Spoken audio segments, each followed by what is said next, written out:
Hello and welcome to History After All's second ever video in English. This time it's an exclusive. We did a book review a few weeks back on Atatürk, and now we are recording an exclusive on a related topic.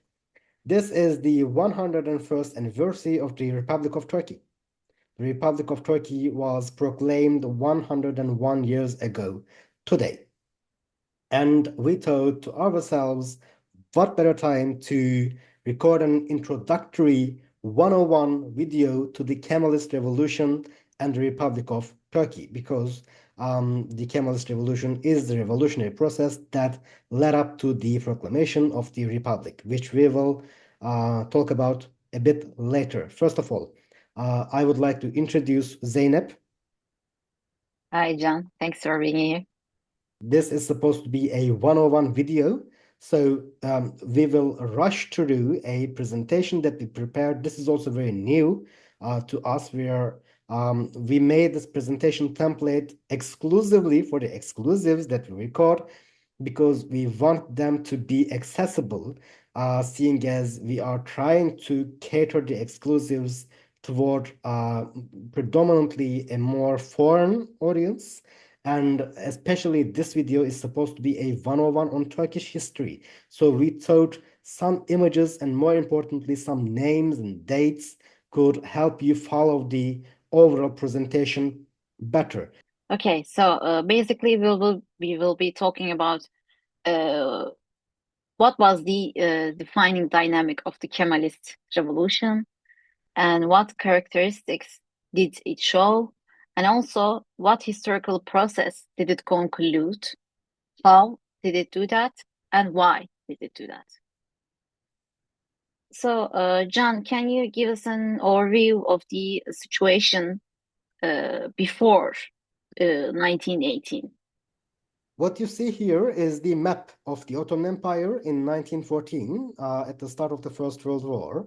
You can see that the empire has retained much of its Arabian Middle Eastern provinces, but it has lost almost all of its European territory in the Balkan Wars, which we will talk about a bit later. But you see here primarily an empire that stretches from Western Anatolia to the Persian Gulf. And the empire is in a dire situation, both militarily, financially, culturally.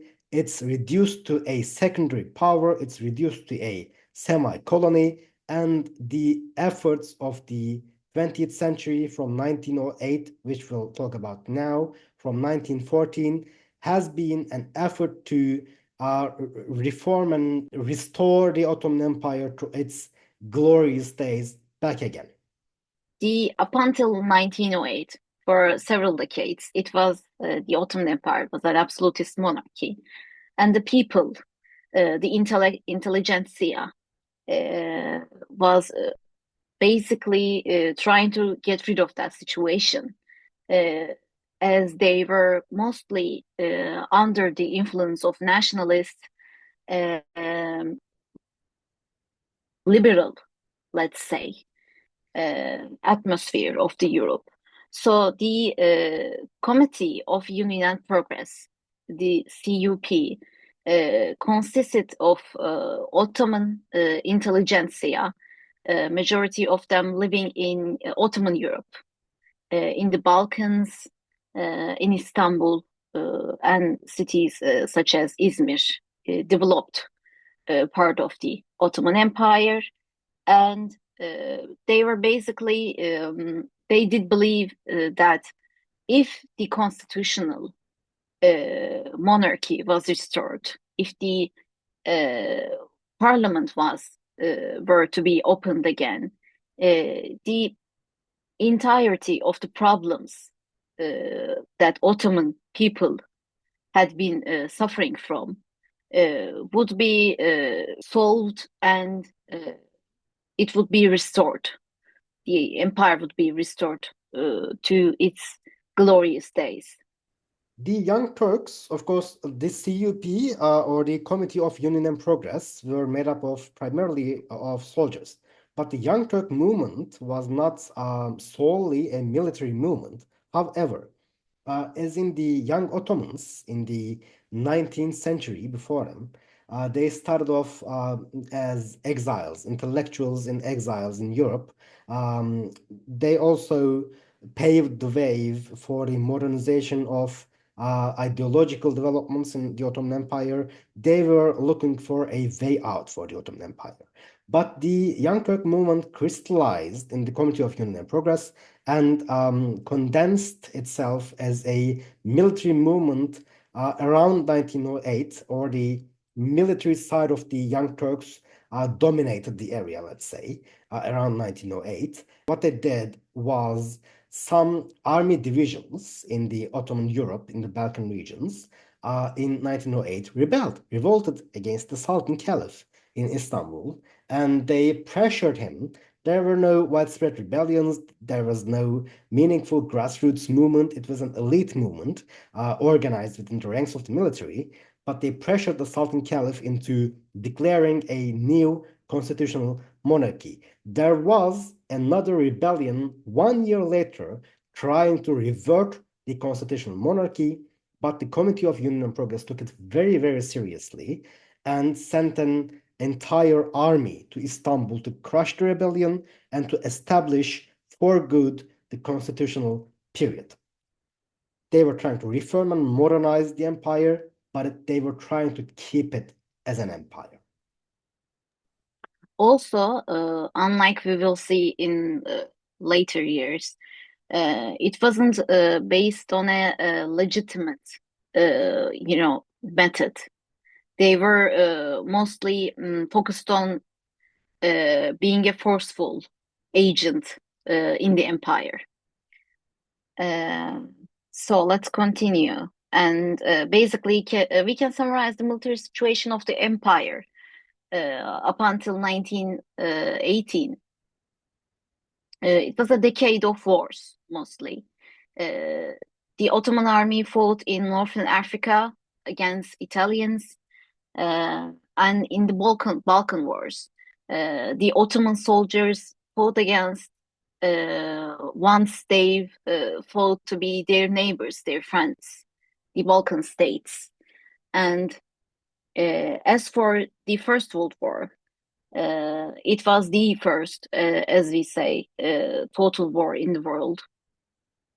And while revolutionizing the methods of war, in the meantime, it also created a new age of victimization and deliberately targeting of the civilians at a mass scale, which had seen the suffering of many millions, including Turks, in every and each place of the empire, mostly. The Balkan Wars and the experience of the Italo-Turkish War showed and demonstrated to the great powers of Europe that the Ottoman Empire, who had been kept as a secondary power and a semi-colony for decades, maybe since the Crimean War, was too weak even to remain as a puppet administration or a semi-colonial area of exploitation. It was ripe for the taking. It was ripe for the carving up of, and the great powers of Europe realized how weak the Ottoman Empire gave them an opportunity and maybe the final excuse to partition the Ottoman Empire and divide it into different spheres of influence and different areas of ethnic sovereignty. So what you see here is a list of four predominant agreements between the great powers on the partitioning of the Ottoman Empire, every single one of them signed during the First World War. The most famous one of them is the Sykes-Picot Treaty, named after the foreign ministers of Britain and France. Which we can summarize as the solution of the French-British alliance to the so-called Eastern question. that the Ottoman Empire presented back then. So, very briefly, what you see here is the map of the Ottoman lands in the Middle East and Anatolia, divided between the Italians, the Russians, the French, and the British. The pink is the British. They are more interested in the Persian Gulf and the oil-rich areas of the Middle Eastern regions. The blue is the French. They take some of the Middle Eastern Mesopotamian regions and most of the southern Anatolian regions. Green is Italians. They take a lot of Western Anatolia and the Aegean Sea.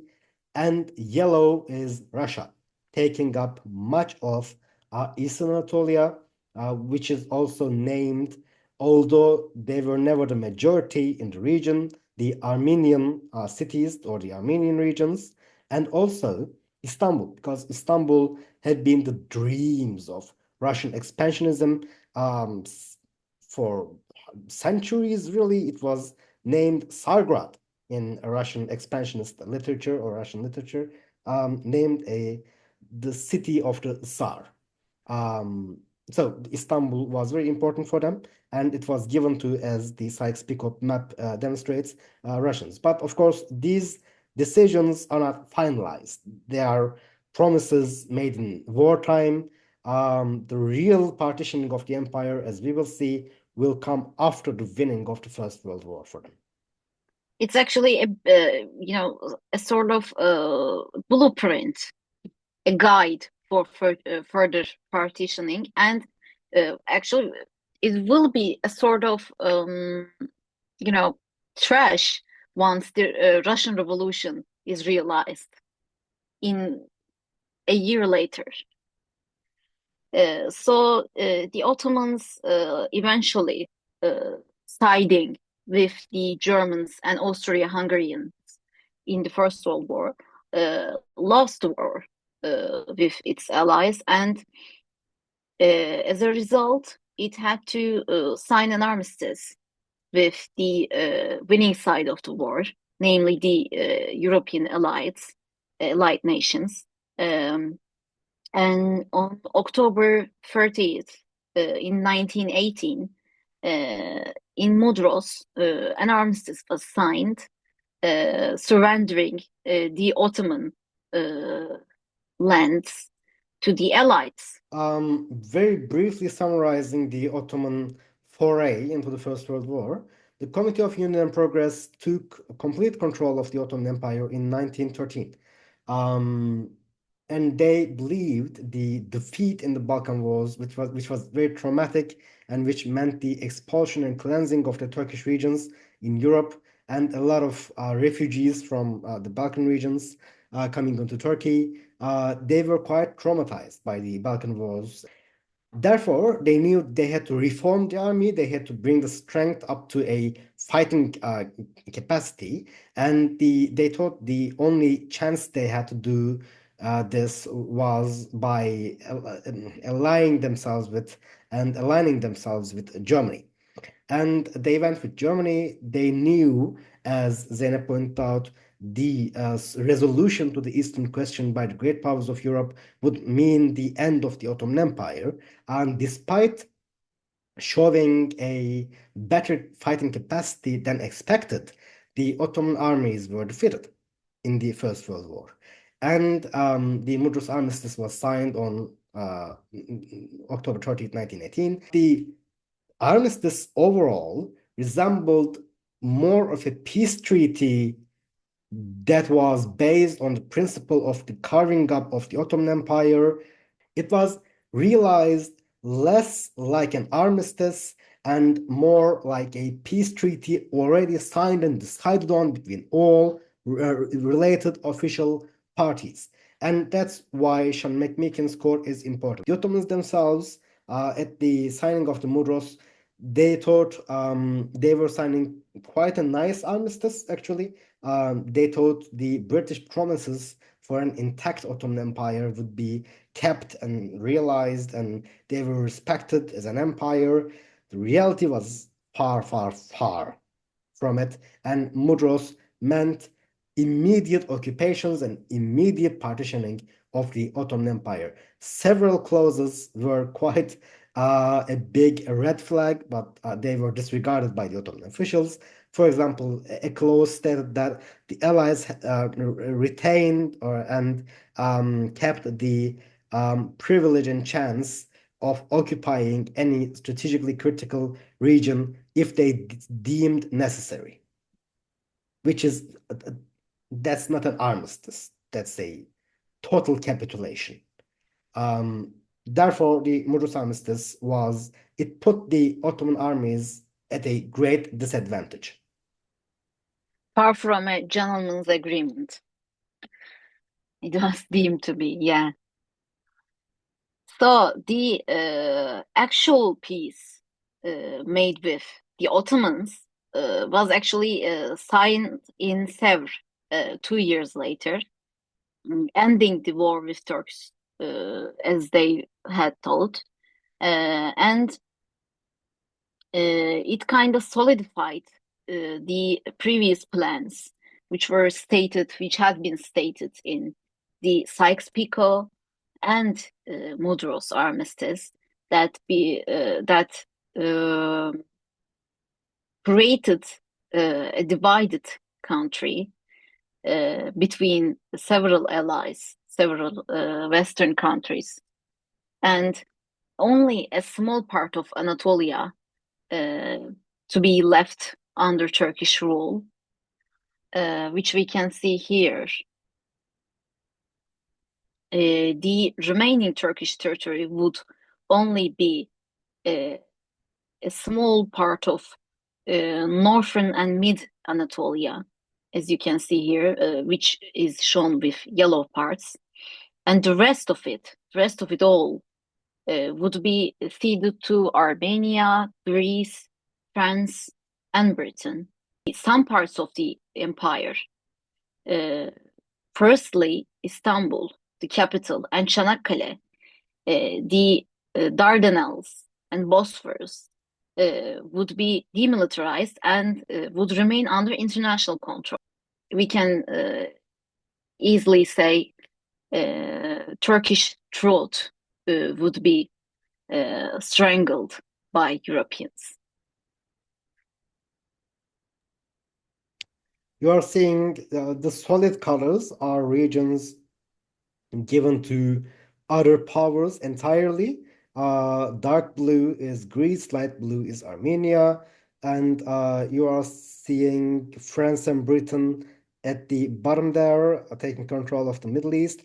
But the striped regions are spheres of influence. So Istanbul itself is a British sphere of influence. Western Anatolia and Thracian regions of Turkey are given to Greece. A separate autonomous Kurdistan is established. A Greater Armenia is established. Just because there is some land by European generosity is given to Turks, it doesn't mean that what you see here is a sovereign country. They envisaged the Ottoman Empire retaining its capital in Istanbul, but still exercising its authority in Anatolia. So they are giving a land to Turks, but they are keeping the capital to themselves as a kind of a free city or shared region between the European allied powers. So every action has a reaction. And European meddling in foreign occupations and invasions gave rise inadvertently to the Kemalist Revolution. Mustafa Kemal is a soldier born in Salonika in 1881, a successful Ottoman soldier, but a revolutionary, a part of the Unionist movement, somewhat hesitantly and reluctantly, because he formed his own revolutionary cell in Damascus in 1905, but he found out all of his friends just went up and joined the CUP, so he was also and this is also a demonstration of how non-monolithic the CUP was. Mustafa Kemal was known to not get on well with the triumvirate of the CUP, which we can make another exclusive on at a later time. Mustafa Kemal was a very successful soldier. He was an exceptional kid. When he was very young, he was described as a kid always carrying a book around. He was very interested in history. He was very interested in the art of war, and he was very interested in learning languages. He did his best to learn as many languages as he could. To the best of our knowledge, he spoke some German, enough to translate some basic texts, but he didn't really practice well enough. So in his later adulthood, he probably forgot most of his German, but he spoke French quite well. And that's how he was very well versed with the modern European developments. His idea, Also, the French Revolution. I'm sorry to interrupt, but also the French Revolution and Rousseau and such, Voltaire, many philosophers that actually shaped his ideas. that's correct. His ideology can be summed up as, in retrospect, he was very gradual with all of his political and ideological moves. He was very gradual, but his ideology from the very start can be summed up as a revolutionary, nationalist, modernist, republican, and secular ideology.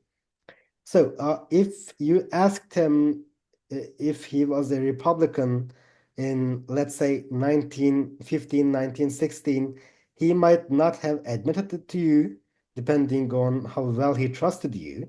But we know that he had a habit of keeping diaries and then burning them because they were dangerous. So, he knew his ideology was quite radical, even within the already revolutionary Committee of Union Progress and the Second Constitutional Period. The Kemalist Revolution is in some ways unique, but as all historical processes, of course, it has roots, deep roots in some other historical processes, one of which is the legacy of the struggle for reform in the late Ottoman Empire. I said late, but it's not really late. The Ottoman Empire had been trying to reform itself since the late 1700s. And therefore, the Ottoman Empire knew it was outdated. Its system was outdated. It was not able to compete with the great powers of Europe, especially in a revolutionary time as the age of the Atlantic revolutions, when Napoleonic warfare emerged. The Ottoman Empire could not keep itself at the same level of its contemporaries. So there was a background of Ottoman reformist movement. Especially Mahmud II is very well known to be a reformist, and the mid 19th century was a time of reform for the Ottoman Empire. When we say reform, we are saying reformation of education, culture, taxation, finances, military, the uprooting of the old corrupted and rotten historical structures and institutions like the Janissaries, for example. The Ottoman Empire was trying to rid itself of all the weight, keeping it down, and trying to adapt its statehood, its governance, its administration, its culture, its society to a modern age. It was successful to a degree. That degree is demonstrated in the amount of revolutionary movements emerging in the late 19th century and early 20th century, such as the Unionist movement or such as the Kemalist movement itself. The second constitutional period was also a time of military and administrative reform, especially through the at least initial attempts of democratization of the Ottoman Empire. But more importantly, the second constitutional period is the era when Turkish nationalism and the collapse of the Ottoman Empire are increasingly apparent and obvious. And as the second constitutional period coincides with the last decade of the Ottoman Empire, more or less, the second constitutional period with all its political institutions and cultural implications is also a historical root.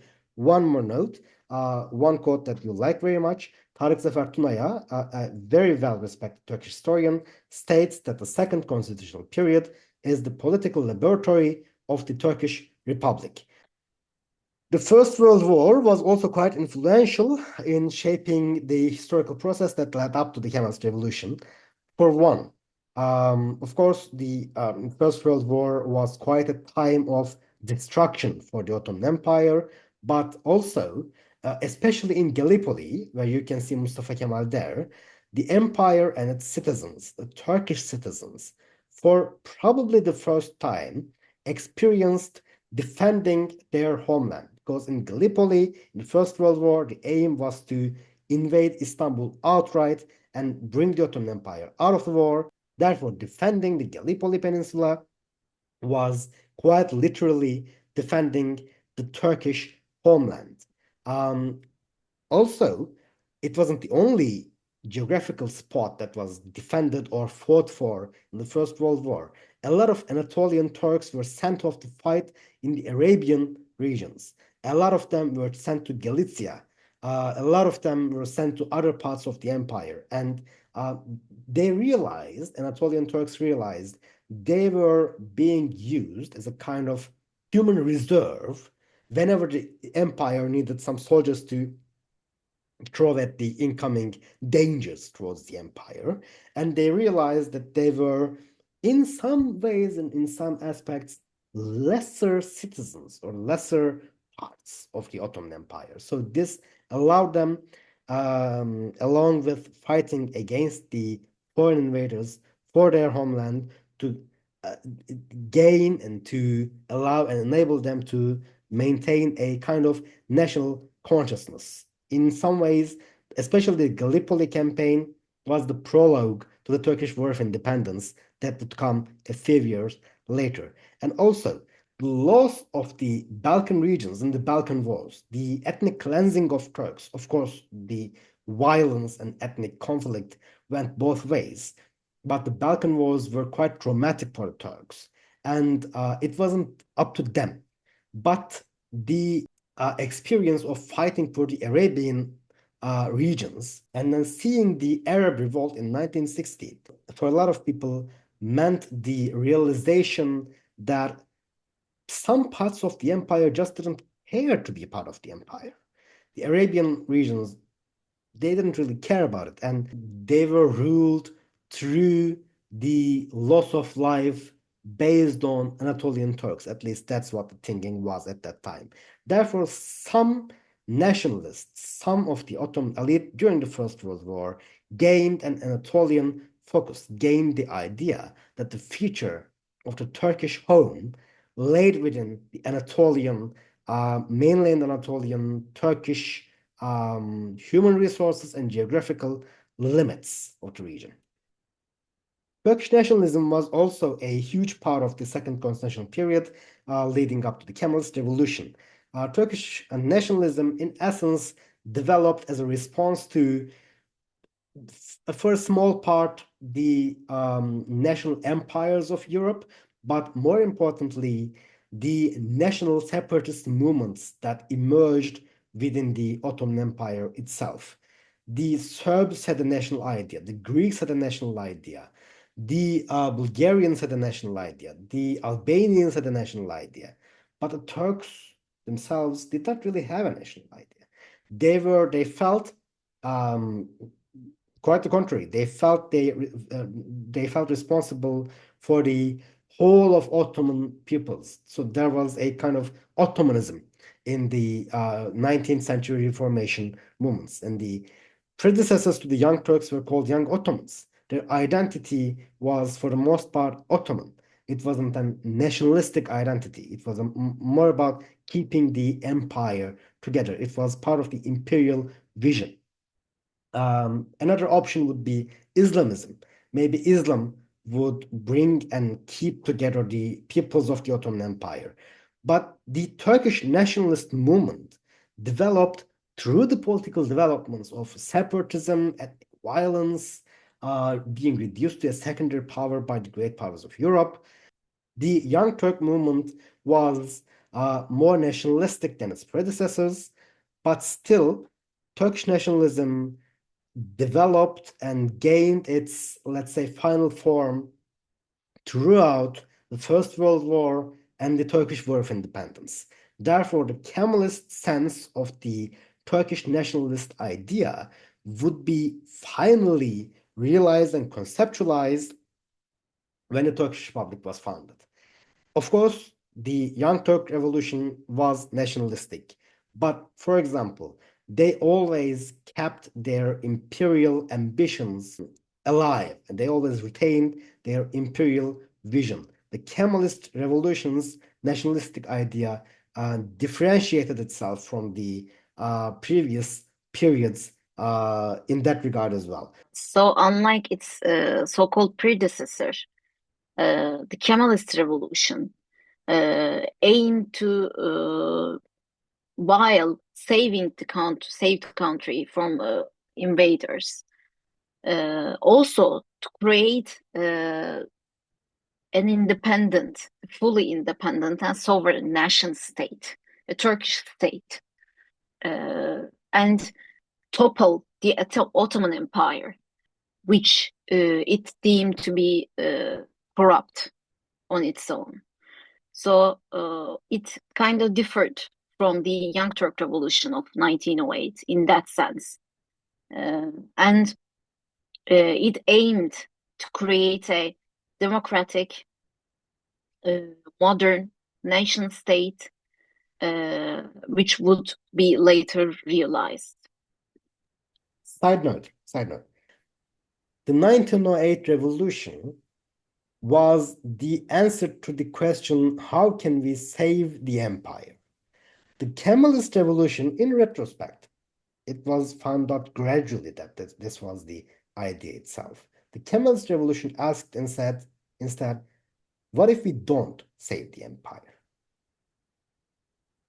Because it was based on the premise that empire could not be saved.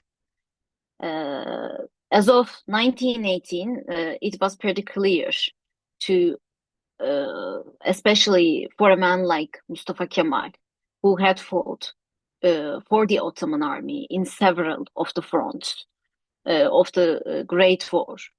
It was pretty much clear that empire could not be saved. Actually, leaders of the Young Turk Revolution themselves fled, leaving the country, and the armistice was signed, as we have mentioned. As of that moment, it was an era of a year of unwarranted and unjust, unfair occupations for the Anatolian people, and the French occupied southern part of Anatolia as they had planned to, and unlike those previous plans, the Italians actually aimed to occupy and annex part of the Thracian and westernmost parts of remaining Ottoman lands. However, the Greek had a dream. It was called Megali Idea, excuse me. It was an expansionist idea that would have in mind a greater Greece that consistent Turkish lands, such as Constantinople, as they have said, Istanbul, and Izmir, westernmost and the most developed parts of Turkish Anatolian lands. The Brits, who were supportive of Greek expansionism in that sense, supported this plan of Greece, and Italians' dreams were crushed in that sense. As for Turkish resistance, it was a reaction against the occupation of Izmir. It was shocking for the Turks for several reasons. The first one being that it was occupied by the Greek, which had been ruled by the Ottomans for several centuries and had only recently they gained their independence. And also, Izmir was a metropole. It's a big city. It's one of the centers of Ottoman heart, Ottoman lands. So it caused a deep, shocking effect on Turks. There were several ways Turkish people fought against these occupations and annexations. One being defense of right society, which were founded by people, and also another sort of societies which was basically against the annexation by the Greek of the Western Anatolia, mostly rejection of annexation societies, and as we have mentioned, the Mudros Armistice dictated the disbandment of the Ottoman regular army. Therefore, majority of the regular army was disbanded, and however, several notable commanders who also were parts of Committee of Union and Progress beforehand, nationalist ideas. I'm sorry. Several of these commanders who had been in Anatolia with their forces, with their armies, kept their forces intact. And also, last but not least, national forces, which are basically guerrilla forces formed by the people themselves, the Turkish people, who were basically villagers, were civilians, as we can see in this picture. They armed themselves, women and men, all together. They armed themselves, and with all they've got, fought against these annexations, which were unwarranted, and as I want to underline, unjust. Mustafa Kemal, when Izmir's invasion was a turning point for the Turks, as Zeynep pointed out, it was very traumatic because the Ottomans and the Greeks didn't directly face each other during the First World War, but still the Greeks were given a large part of the empire. It was completely unjust, even by the unjust standards of the Mudros Armistice. So, in response to the occupations and especially the invasion of Izmir, the occupation of Izmir, Mustafa Kemal had himself transferred to Anatolia. He had been in Istanbul since the end of the First World War. He had opposed the signing of the Mudros Armistice because he said this does not really look like an armistice. He was quite aware of what was going to happen to the Ottoman Empire. He had himself transferred over to Anatolia with vast authority as an army inspector, because army commanders were not a thing due to the Mudros Armistice itself.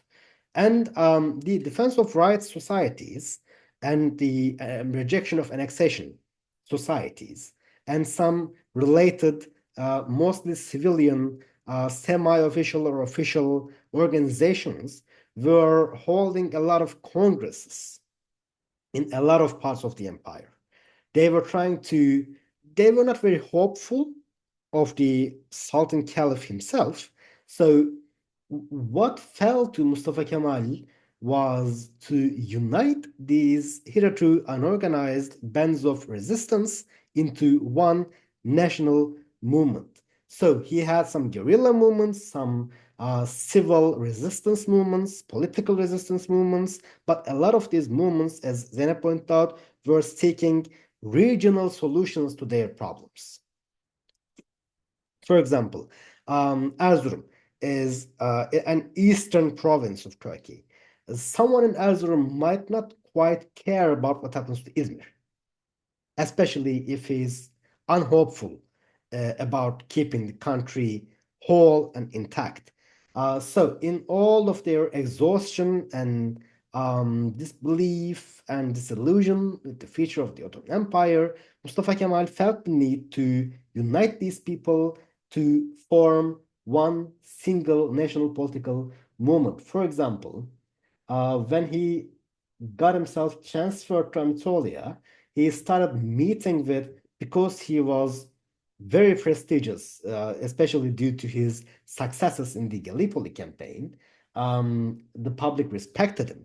So he got together with the public and he spoke to them of the dangers of just letting the enemies run wild with their ambitions of expansionism and carving up Turkey. So in Anatolia, I would like to quote one of his speeches. He said, "We shall never give up hope.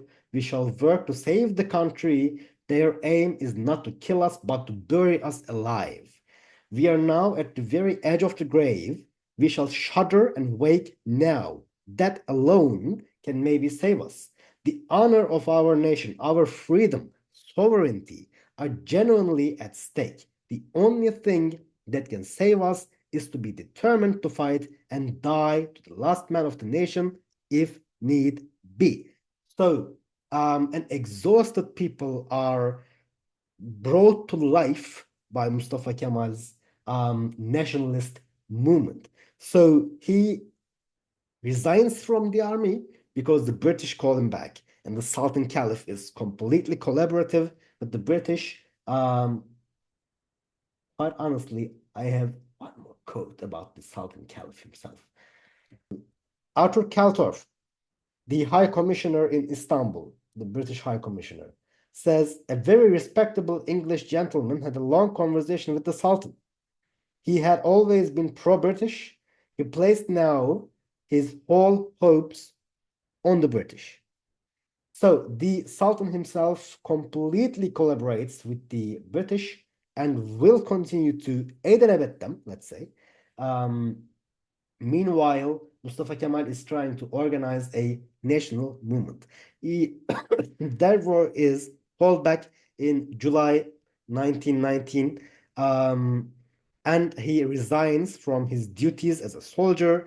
And in Erzurum, there is the first region-wide Congress bringing together regional bands of resistance. He brings them together as the Defense of Rights Society of Anatolia and Rumelia. And in Sivas, he sprawls this national movement onto the whole of Anatolia and makes this defense of rights, collective defense of rights, political movement into one single national movement. So there is a nationalist movement as of fall 1919 in Anatolia, and the Sultan in Istanbul is collaborating thoroughly with the allied invaders.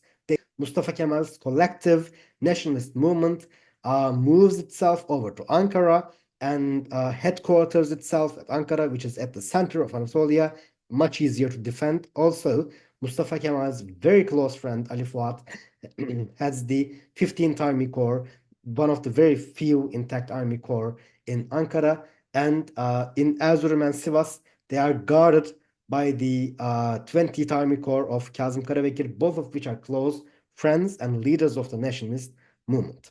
So, as you said, the Sultan and its government in Istanbul is collaborative with the Allied occupying forces. Mustafa Kemal Pasha did not actually admit the Sultan's compliance with the Allied, even though he believed the need to be a republic, a democratic nation, a nation state. He believed the need to realize to that. However, he didn't say it out loud much. But he once admitted to one of his close friends, Mazhar Müfit, in 1919, in two occasions, in summer and autumn of 1919, that several of his aims several of his aims that would be realized later. After once the victory is realized and once the occupying forces had been rid of, he declared that after the victory, the regime of the country will be a republic. And when the time comes, when the time is right, the Sultan and its dynasty will be get rid of as well. And religious covering of the woman will not be obligatory, he said. It is actually part of his ideals of a modern secular nation. And the wearing of fez shall be stopped. He declared, shall wear hats like other civilized modern nations, and the alphabet shall be Latinized. Actually, the Latinization of the alphabet, the Turkish alphabet, was discussed, had been discussed for many years, but it couldn't be realized. So, after the interlude, let's get back to the building of a nationalist movement.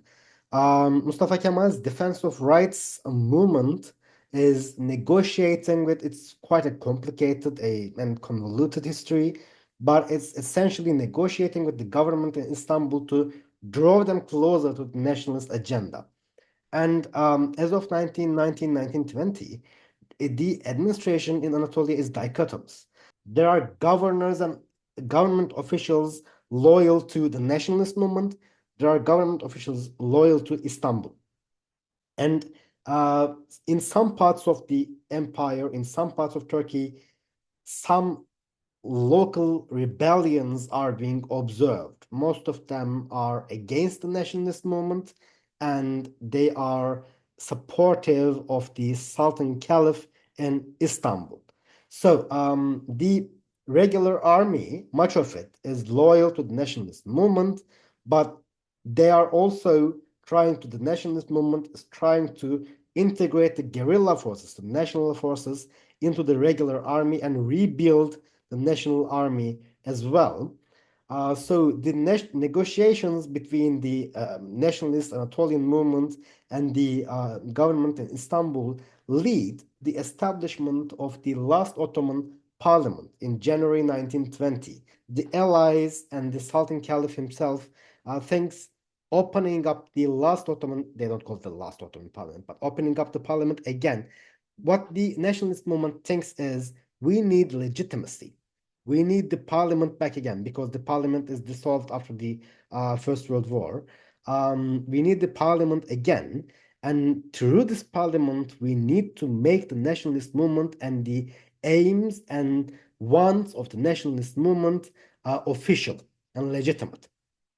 So what Mustafa Kemal aims to do is to utilize the legitimate parliament as his own nationalist institution, political institution. So they create a national pact.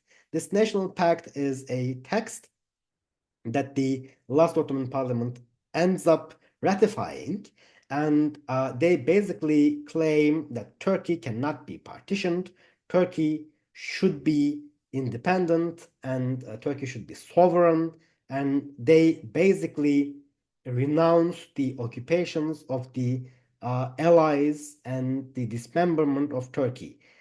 They are not really aiming to gather all of their Middle Eastern regions. They are more or less trying to retain what they militarily could defend at the end of 1918 during the period of the signing of the Mudros Armistice. What they're saying is our legitimate borders are what we had when the Mudros Armistice is signed. Whatever occupations took place after that are illegitimate, and they cannot be forced upon the Turkish people. So we want our borders back, and we want to be sovereign and independent, both politically, economically, militarily, and financially.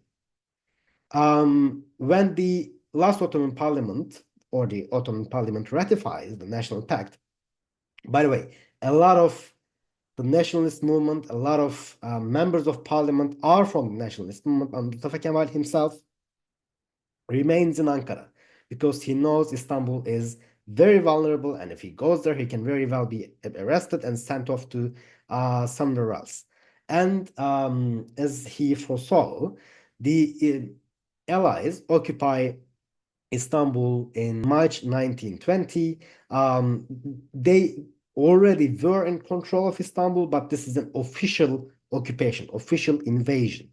So Istanbul is officially invaded and occupied by the Allies.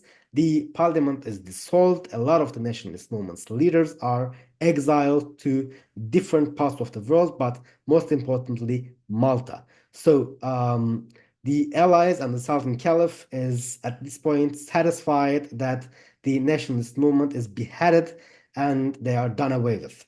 And the opening of the parliament is it was initially a way of mellowing out the nationalist resistance anyway. So they think just let's do away with the all parliament thing and behead the nationalist movement, but it does not go the way that they expect.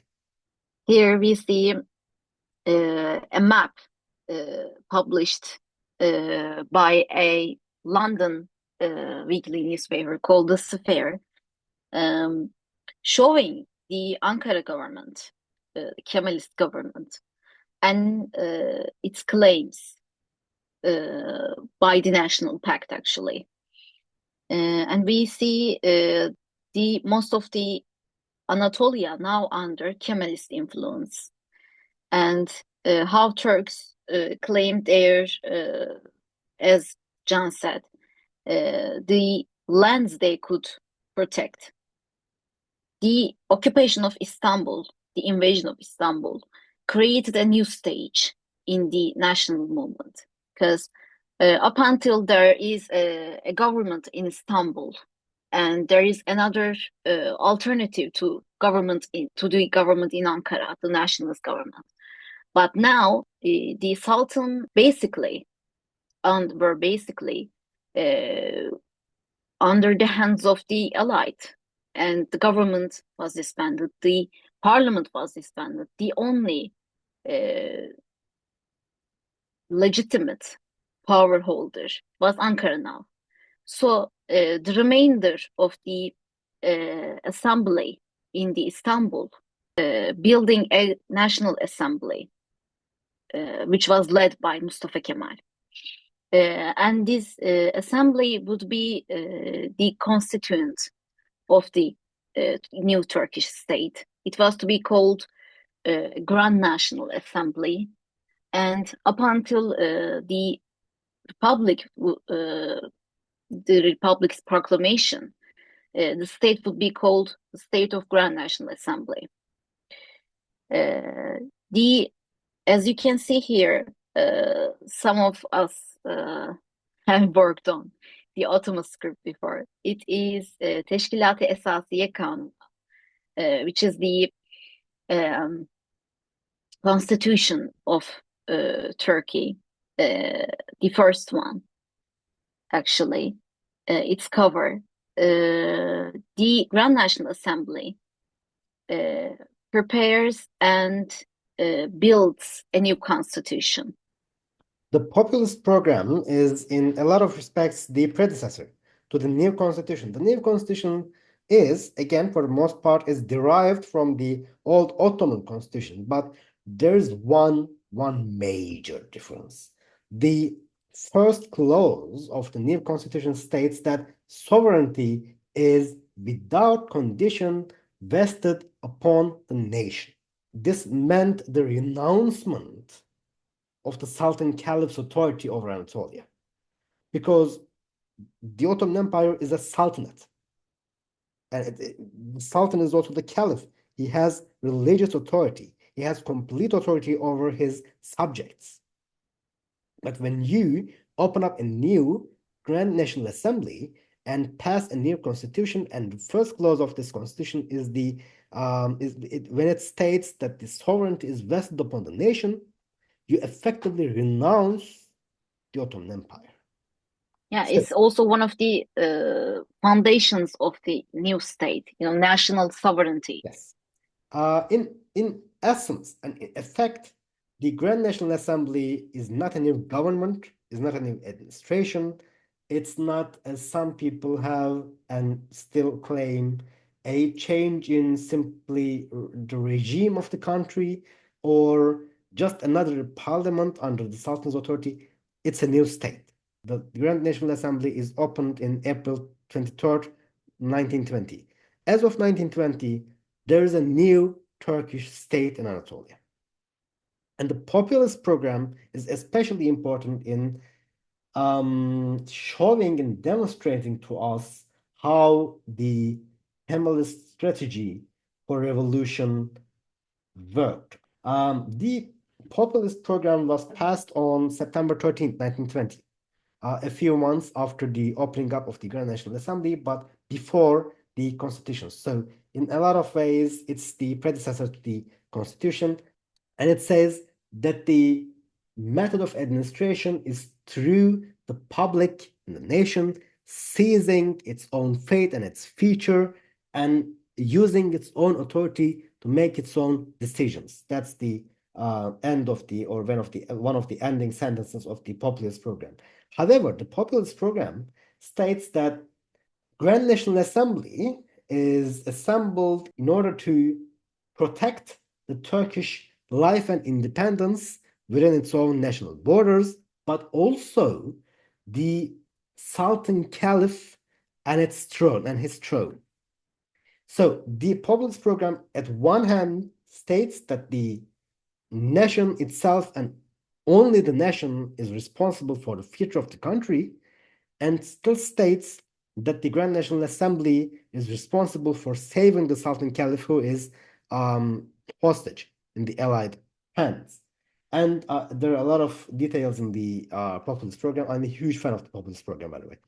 Mustafa Kemal was quite gradual in helping the public through legitimate and legal ways and experiences realize where the Sultan Caliph stood in regard to the Allied occupations of Turkey and the future of the country.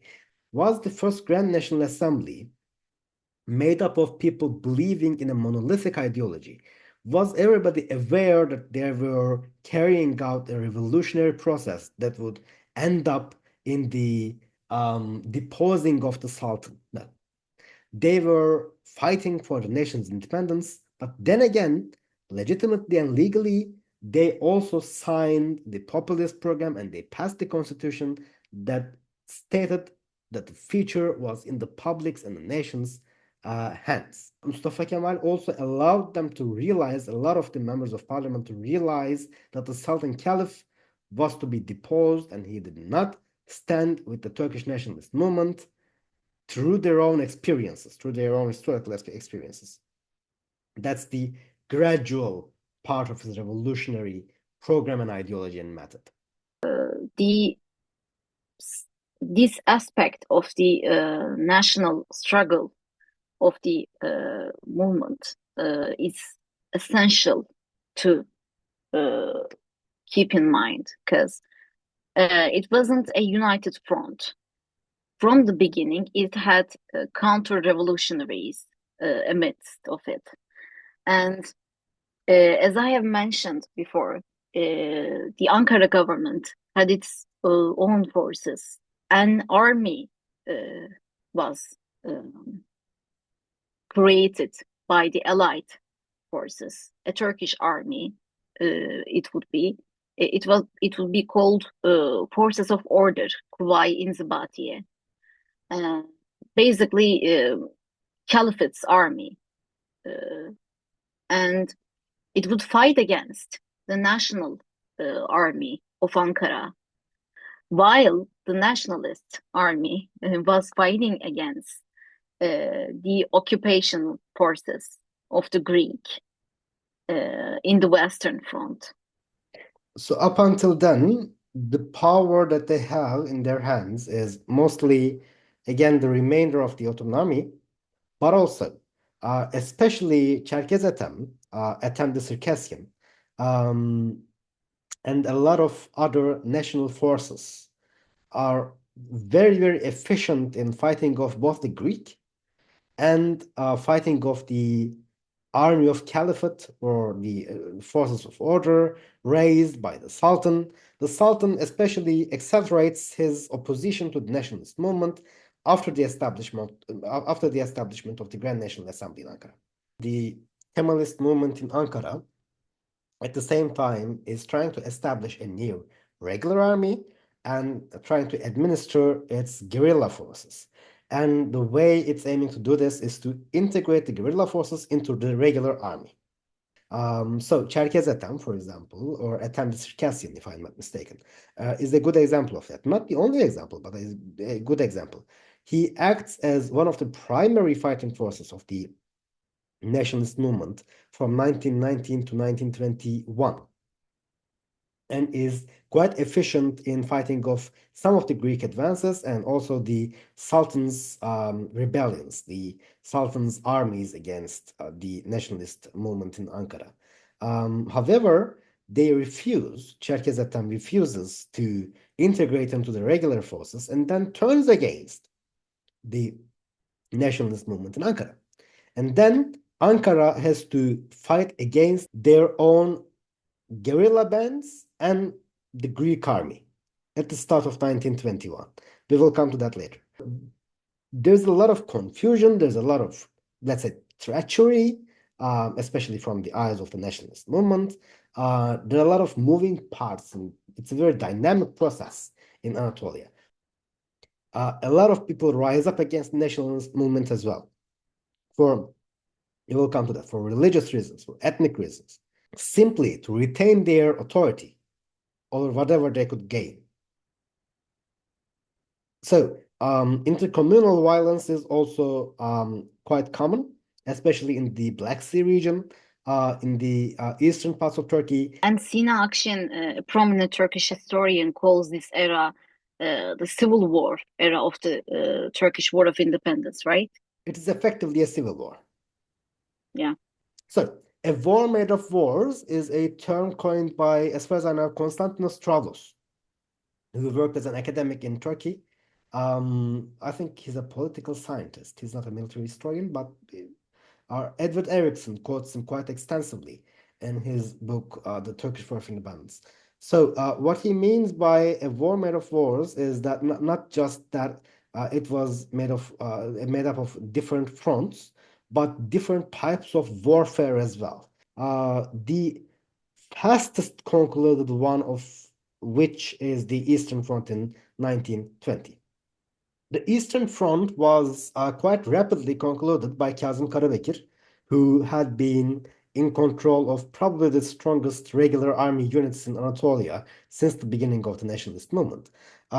His 15th Army Corps effectively held all of Eastern Anatolia, and he effectively concluded the diplomatic initiatives with the Soviet Union as well. So Armenia, a newly formed nation after World War I, is a national threat to Turkish sovereignty. As we stated, a greater Armenian nation is one of the aims of the Allies. It doesn't take long before the Armenians and the Turkish forces are facing off against each other. And after a few months of clashes, Karabekir's regular forces take control of the situation, push the Armenians back, and collude with the Soviet Union to ensure that Armenia is invaded by the Soviet Union to remove the Armenian threat definitively in the Eastern Front. So the Eastern Front is quite rapidly concluded by Karabekir in coordination with the Ankara government, of course. The Southern Front is where we see the earliest instance of nationalist resistance. When French forces occupy Karaköse in Hatay, Turkish peasants take up arms and resist and kill a few French soldiers. And this is the first instance of any kind of national resistance in Turkey after the occupations. The Southern Front is concluded in 1921, but up until the time it's concluded, there's a lot of guerrilla warfare, some regular warfare. You see in the Southern Front a lot of cities being besieged, a lot of Armenians facing off against Turks, a lot of ethnic violence, a lot of um, civilian massacres, to be completely honest. The Southern Front is quite violent, but it's concluded with the coordination of the Ankara government, and the French are increasingly hesitant in their expansionist ideals in Turkey, especially seeing as they are trying to deal with guerrilla movements, national forces in the Southern Front. The Ankara government is creating a new regular army that can fight off the Greek advance. As the largest battle in 1921, the Sakarya Pitched Battle, which is the turning point of the Turkish War of Independence, is concluded, the French realized that it's not quite possible to win against the Turks in the Southern Front as well. It would be extremely costly for them. So they adopt a much more cordial approach to the Turks. The Southern Front is concluded in 1921 between France and the Ankara government in the Ankara Agreement on October 20, 1921, the cover of which is visible there. So the Southern Front is very, very violent. You see a lot of intercommunal ethnic violence there as well. A lot of Armenians work within French ranks to fight the Turks, and a lot of cities being besieged. They have even their own legions, Armenian Legion, Legion within the Armenian. French occupying forces. So it's kind of, yeah, given. We touched upon this quite extensively, to be honest. The internal front lasts between 1919 and 1923. It includes rebellions, pro-Sultan rebellions, pro-Ally rebellions, religious rebellions, because in some regions in Anatolia, it takes quite little to make people take up arms when you say somebody somewhere is just attacking Islam. It's quite easy to foment rebellions if you know the right methods. Also, ethnic rebellions are quite common between Greeks, Armenians, and Kurds, Circassians at some point. A lot of other ethnicities take place in religious uprisings as well. So some of them are quite local. Some of them are caused by people just not willing to give of their authority and autonomy to a new centralist nationalist government in Ankara. And some of them, as Zeynep pointed out, are part of a civil war between the Ottoman Sultanate and the nationalist government in Ankara. The Western Front is where it all happens. The Western Front is where Greece and Turkey come face to face. Immediately after the establishment of the Grand National Assembly, the nationalist movement, the Kemalists, are trying to establish a new regular army to fight off the Greek advance. And after the signing of the Treaty of Sèvres, the Greeks are charged with crushing the nationalist rebellion in Ankara, because Sèvres doesn't mean anything if you have a nationalist state in Ankara with its own army. So the Greeks advanced from 1919 to 1921 to İnönü. İnönü is the first battle is more like a reconnaissance, attack of reconnaissance. It's not a huge battle. At that point, the nationalist regular army is in the initial stages of being formed. So it's a huge morale boost when they beat off the attacking Greek forces, and it's the first proper instance of large scale, although admittedly not as large as the upcoming battles, but still large scale conflict between regular Greek and Turkish forces. The second Battle of İnönü takes place in a later time in 1921 again. It's much larger in scale. Also, one side note about the first İnönü, it coincides with the rebellion of Çerkezetem, one of the largest guerrilla forces in the nationalist movement. So the Western command of the Turkish regular army has to fend off the attacking Greek army and the uprising of the guerrilla forces belonging to Ethem the Circassian. It's not an ethnic rebellion, by the way. Ethem is pretty much after his own authority, his own man, let's say. The Great Greek Offensive takes place after two consecutive defeats experienced by the Greek army in 1921. They are indirectly supported by the Allies. The situation is quite fluid at that time. The Greeks are charged with, as I said, crushing the Ankara government, and the Great Greek Offensive ends up in the Greek army taking up a lot of land from the Turkish nationalist movement. After the Great Greek Offensive, Mustafa Kemal, who is the leader of the Grand National Assembly, advises his Western Command, who is led by İsmet Pasha. He advises the Turkish army to pull back to the east of the Sakarya River. The idea behind this is to extend the communication lines in the Greek army and shorten them for the Turkish army. So they say we will drown the enemy in the holy chest of our homeland. He again is at the time tasked to take command of the Turkish army. He is voted to be commander-in-chief by the Grand National Assembly. As a matter of fact, his opposition asks him to take command of the army because they think a defeat is coming, and they think if Mustafa Kemal is commander-in-chief, they can do away with him. It doesn't go the way they expect. The Sakarya pitched battle, when the Turkish army is under direct command of Mustafa Kemal, takes place over 23 days and nights. It's a huge pitched battle, and it's the culmination point of the Turkish War of Independence. It's also the turning point. The Greek army is defeated.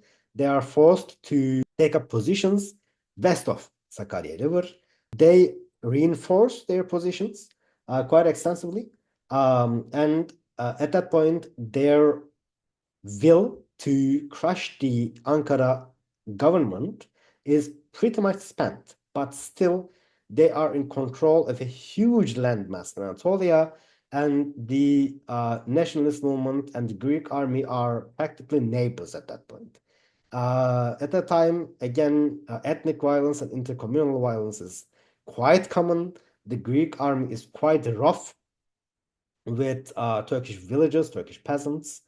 The Turkish army from the summer of 1921 to the summer of 1922 is reinforced, trained, financed, and the Great Turkish Offensive is the first instance when the forces between the Greek and Turkish armies are at least roughly equal. So the Great Turkish Offensive takes place over 5 days, actually, but there is a lot of chase and retreat. And on August 26th, 1922, the Turkish army strikes the Greek positions. They break the Greek front in half, and then they encircle the mass of the Greek army. And on August 30th, which is celebrated in Turkey as Victory Day, the mass of the Greek armies are defeated. And then the Greek armies retreat in a pretty much disorderly manner. They apply scorched earth tactics. Whole villages are burnt down by the retreating Greeks. They are both exacting revenge on the Turks and making the Turkish army's job harder. So it takes around 10 days for the Turkish army to chase off the Greek army from central Anatolia to Izmir. So Izmir is hailed as a city the occupation of which starts the national independence movement of a country, and its liberation concludes the national independence movement of a country. So, as of September-October 1922, the Greek army is defeated. The French army, or the occupying French forces, are especially based on how well the Turkish regular forces are doing in the Western Front, have concluded their intentions in southern Anatolia and adopted quite cordial relations with the Kemalist authority. The Eastern Front is concluded, and the regular warfare in the Western Front is also concluded in October 1922 with an armistice at Mudanya. After that, it's the time to make a long-lasting peace. The Turkish War of Independence is made up of several types of warfare, one of which is irregular warfare, national forces. Secret diplomacy, Soviet Union. Soviet Union is a huge part of the national struggle. We didn't touch upon it much. This is a 101. This is supposed to be a 101 video. But the Soviet Union is the primary supporter of the Kemalist regime in Ankara. Regular warfare, which can be seen in the Western Front most predominantly and the Eastern Front. Counterinsurgency, the internal front. Counterinsurgency is a huge part of the Turkish War of Independence. Propaganda, political activism, political actions against internal and external threats. These types of warfare and political military actions make up the bulk of the Turkish War of Independence, hence the term a war made of wars. After the liberation of Izmir, there's a great fire. It's much debated who started the fire, but it's quite in line with the Greek army's scorched earth tactics. But it's also known that it wasn't the priority of the liberating Turkish army to extinguish the fire. It wasn't the first priority of the Turkish army. And the military side of the Turkish War of Independence, for the most part, is concluded as of 1922. What's also concluded is the process of realization that the Ankara government is a new regime, is a new ideological and political regime, and the Ottoman Sultanate has been its enemy all along. It wasn't until the abolishment of the Sultanate that the new regime is wholly built, wholly founded. Because there is a monarch in Istanbul still holding some sort of symbolic power, even though it doesn't have much, result in the field. And as of October 1922, it is obvious that the Sultan, the monarch, is nothing but a dead weight, actually, for the Turkish national struggle. And it is pretty much clear for the entirety, at least majority of the Grand National Assembly. So the Sultanate is abolished. 6th-century-year-old empire is finished with that. The will of nation, national sovereignty, prevails over the will of a man, the monarch itself. In the meantime, while establishing a regime in Anatolia, it is also essential, especially for a movement that is based on the legitimacy deriving from national will, and taking this national will into international basis. In Lausanne, under İsmet Pasha, a both military hero and upon Lausanne will be a diplomatic hero, conducts the diplomatic front of the national War of Independence. They have few aims, few principles they could not leave behind. One of them being national recognition. They needed the new regime to be recognized internationally, and they needed these borders of the national government, these new borders, to be finalized once and for all. The financial independence was the key to all of this, and the Ottoman Empire's fall began with losing of financial independence. So that was one of the reasons why, in the midst of Lausanne negotiations with the allied nations for a peace agreement, a new economy needed to be built based on a national basis, mostly. And in order to discuss that, in order to build a blueprint of the national economy, a congress, an economic congress in Izmir was held. So in this congress, it is decided that as of that moment, Turkish economy will be a sort of mixed system, both statist and liberal at the same time, in order to defend Turkey's independence on financial basis. So while conducting a process of establishing a new state inside, the Turkish diplomats conduct diplomatic work in Lausanne, and they finalized the peace treaty. Could you tell us who the man in the photo is and what's he doing?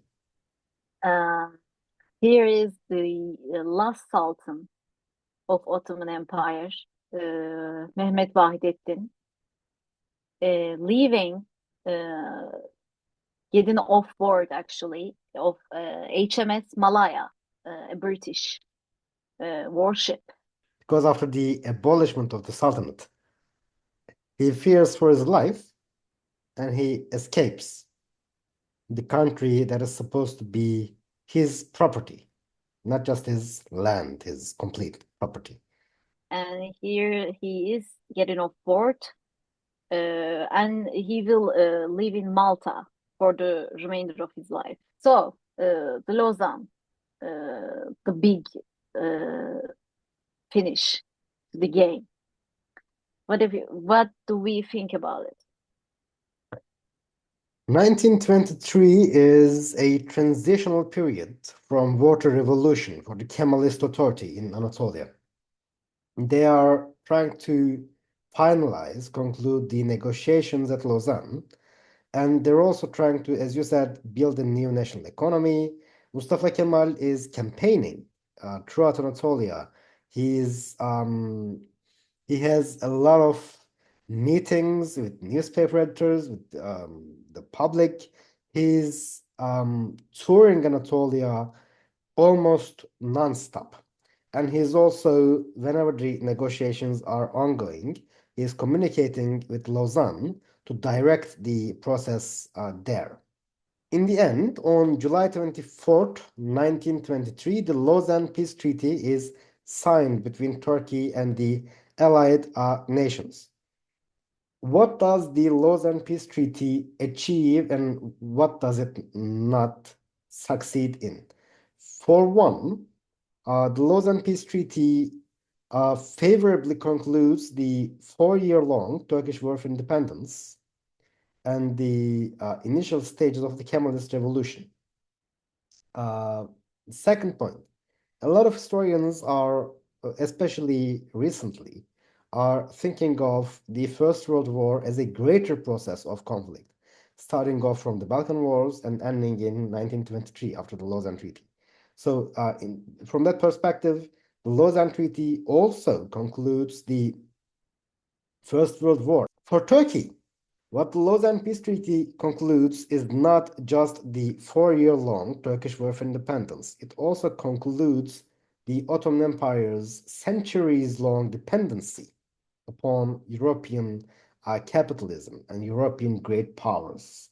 And this process of dependency is concluded through a new Turkish state at the heart of Anatolia and a national war of independence from a semi-colony and a dependent empire, a dependent to Europe empire, a new nation state that is sovereign and independent now emerges. What it succeeded for the Turks or for the Kemalists was that it installed and accepted Turkey as an independent and sovereign nation state. The world accepted Turkey as a sovereign nation state, and in effect, it concluded the first stage, the belligerent stage of Mustafa Kemal's revolutionary vision. And it opened the gate to the second stage of the Kemalist revolution. The war is over, but the revolution continues. In 1923, Ankara is declared as the new capital of Turkey. So the legacy of Istanbul is also renounced. And on October 29th, 1923, the Republic is officially proclaimed. The official proclamation of the Republic can be the topic of another exclusive. It's quite interesting. It essentially happens through a kind of guided government crisis fomented by Mustafa Kemal himself, because he realizes that the system itself is designed to be a republic, but it's not a republic.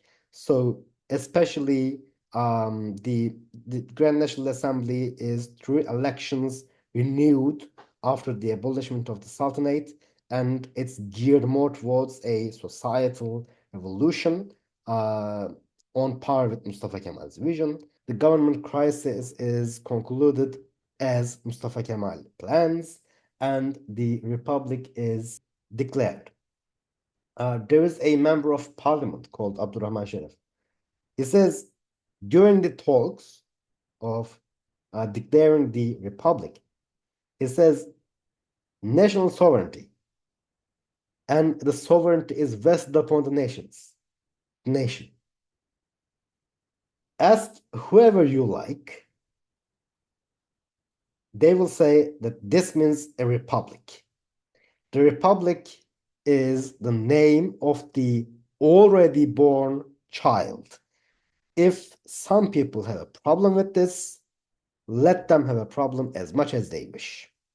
I would argue the child was born already in 1920 when the Grand National Assembly was first convened. This is not our main area of focus today, but when we say a revolution, we don't mean just toppling the Ottoman Sultanate.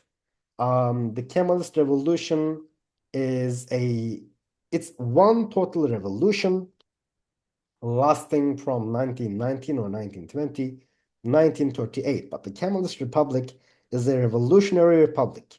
After the abolishment of the Sultanate, the Caliphate remains for a few more months, and it's finally abolished on March 3rd, 1924, on the same day. Educational reforms and government's essential secularization or initial secularization is achieved. Clothing is modernized in 1925. It's debated a lot. A lot of people, a lot of critics of the Kemalist era claim that the Kemalists dealt with people's clothing more than governing the people. It's ridiculous. It's the modern clothing is, for one, aimed at placing Turkey among civilized nations and demonstrating that Turkey is no less civilized and no less modern than European nations. And secondly, it's psychologically aimed at preparing the public for even further change. The remainder of the fiscally exploitative legislation from the Ottoman Empire is abolished in 1925. The alphabet is Latinized in 1928. A planned economy is accepted in 1930, partially in response to the 1929 global economic crisis, but I do believe it aligns quite well with the Kemalist ideology in general. Women are provided the right to vote, and Turks are given surnames in 1934. And you see here some of the, or all of the maybe, first women members of parliament. Overall, these reforms, we could easily say, in order to work out as planned, any of those reforms needed to be conducted in a system of reforms, you could say. This Kemalist revolution is essentially made of several revolutions, because I believe calling these reforms doesn't do it justice, you know. It is a revolution of revolutions, and in order for any of them to succeed, it needed to be a complete system of revolutions. Because many of these are discussed beforehand, even before the second constitutional period, such as the Latinization of the Turkish alphabet, you know, suffrage of women, you know, the women of Ottoman Empire had been fighting for, but it wasn't until the Kemalist Revolution was realized. Even the suffrage of women couldn't have been realized. I wanted to very briefly touch upon the foreign relations aspect of the Turkish Republic. The Turkish Republic is founded on quite the adversarial terms with Europe. But as it's understood gradually that the Turkish Republic is here to stay, European powers are increasingly more cordial towards Mustafa Kemal himself and the Republic of Turkey. And there are two stages of the foreign policy of the Turkish Republic. During the 1920s, things are still a bit tense with the British, French. Relations are more friendly with the Russians. But after 1930, as the Turkish Republic is accepted as an independent and well-respected sovereign nation, Turkey pursues friendly relations with Britain and the French as well. Mustafa Kemal dies in 1938, right before the outbreak of the Second World War. And when he's dead, Turkey has set its route towards one, anti-revisionism in Europe. We will talk about this much more thoroughly. And Turkey is much friendlier with Britain and France. And Turkey positions itself against, despite its immense financial traffic with Germany, Turkey positions itself with Britain and France against the rising fascist wave. So the Kemalist Republic is also friendly with the anti-revisionist stance in Europe. Kemalism as an ideology is much debated. Their logo is made up of the 6 arrows, which they claim represents the Kemalist Revolution. And in a sense, yes, of course, the logo does represent the Kemalist Revolution. The 6 arrows are republicanism, laicism, populism, nationalism, etatism, and revolutionism, which sums up the spirit of the period and the attempts of ideologizing Kemalism in the 1930s. So, to remind you of our research questions, because it's been a long time. We aimed for a brief introduction, but I'm not sure how well I can edit this video. But it's been a long one. It's probably the longest video we ever recorded. So our research questions were: what was the defining dynamic of the Kemalist Revolution? What characteristics did the Kemalist Revolution show? And what historical process or processes did it conclude? How and why? We have mentioned the Kemalist Revolution was radical in its sense because it had to be. It was a time for radicalism. It was a nationalist revolution.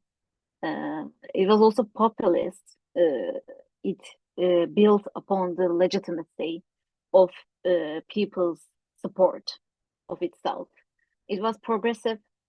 It aimed to modernize as soon as possible, and it built a nation of equals, women and men alike. Was it a grassroots movement? No. Was it a completely top-down movement? No.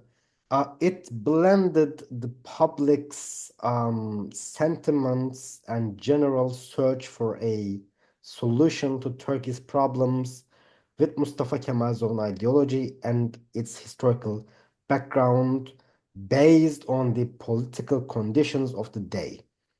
So it has a pragmatic side, it has a consistent side, but it was mostly due to how defining Mustafa Kemal himself was.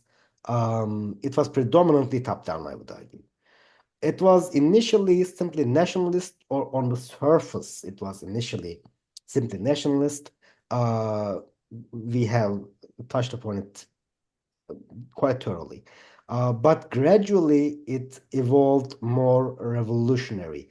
Think of how the populism program, which was revolutionary in and of itself, defined the Sultan Caliph as being a hostage at the hands of the Allied forces. But the same assembly, Grand National Assembly, that passed the populist program, then abolished the Sultanate 2 years later. That's so the historical process is leaning towards the legitimacy of the revolution itself, in a way. Again, there's an emphasis on legitimacy. Congresses are essential, laws are essential.